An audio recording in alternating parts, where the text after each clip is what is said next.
За жагсаал цуглааны тухай хуультай холбоотойгоор хэдэн саналуудыг бас хэлье. За нэгдүгээрт бол одоогийн хуулинд бол жагсаал цуглааны зарим зүйл заалтууд бол тодорхойгүй бас байдгаас болж иргэд болон жагсагч нар за хууль хүчний байгууллагууд за мөн хууль хяналтын байгууллагын дунд сүл ойлголцох байдал үүсдэг. Тийм учраас бол тэр тодорхойгүй заалтуудыг бол тодорхой болгох ёстой. Тухайлбал бүртгүүлнэ гэдэг нэрийдлийн дор 3 хоногийн дотор бол хариу өгөх ёстой. 3 хоногийн дотор бол хариу өгөөгүй тохиолдолд жагсаал гэсэн тохиолдолд бол үүнийг бол бүртгэлгүй жагсаал буюу шууд торгуулийн арга хэмжээр орж ирсэн. Миний хувьд ч гэсэн яг ийм байдалтай үүсээд тодорхой хэмжээг би бол хувийн хувьд болон байгууллагын хувьд бол торгуулж ирсэн. Тэгэхээр өөрөөр хэлбэл энэхүү хууль нь өөрөө бүртгэнэ гэдэг нь өөрөө бүртгэх тэр процессоо хийгээгүй мөртлөө бусдыг хууль зөрчсөн мэтээр бүртгэлгүй жагсаал хийсэн гэдэг нь шууд түлхдэг нэг юм хуулийн цорхоо байгаад.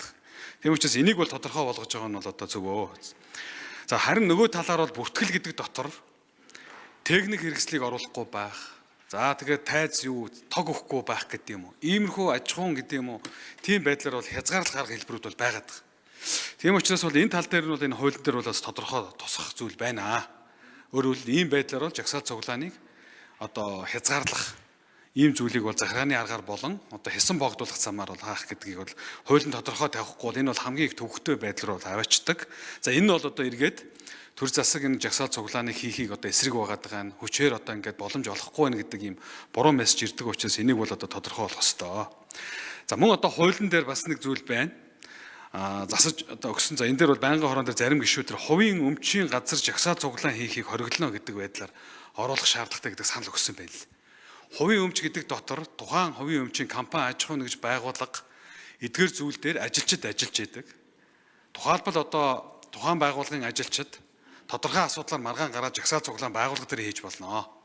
Гэтэл хувийн өмчийн газар хийж болохгүй гэдэг байдлаар шууд хуулиар хориглох юм бол энэ жагсаал цуглаан хийх эрхийг үндсэндээ хааж байгаа. Тэгэхээр энэ байдал бол зөвхөн Сүхбаатарын талбай дээр жагсаал хийдэг юм биш.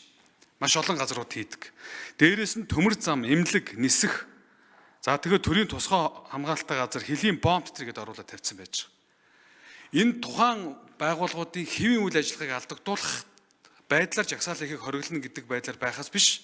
Тэнд хийж болохгүй гэдэг байдлаар хуулинд оруулаад ирсэн.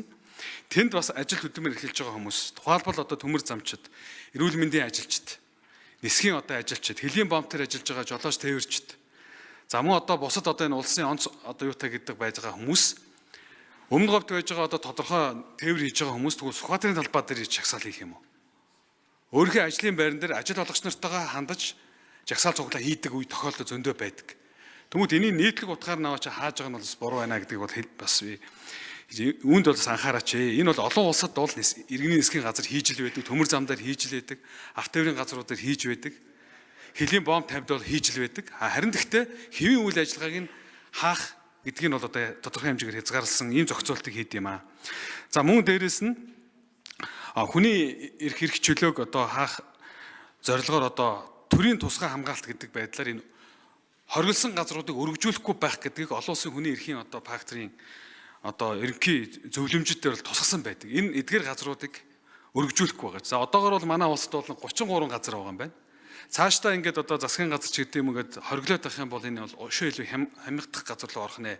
Энийг бол хуулинд зохицуул зөв шаардлагатай гэж хэлмээр байна.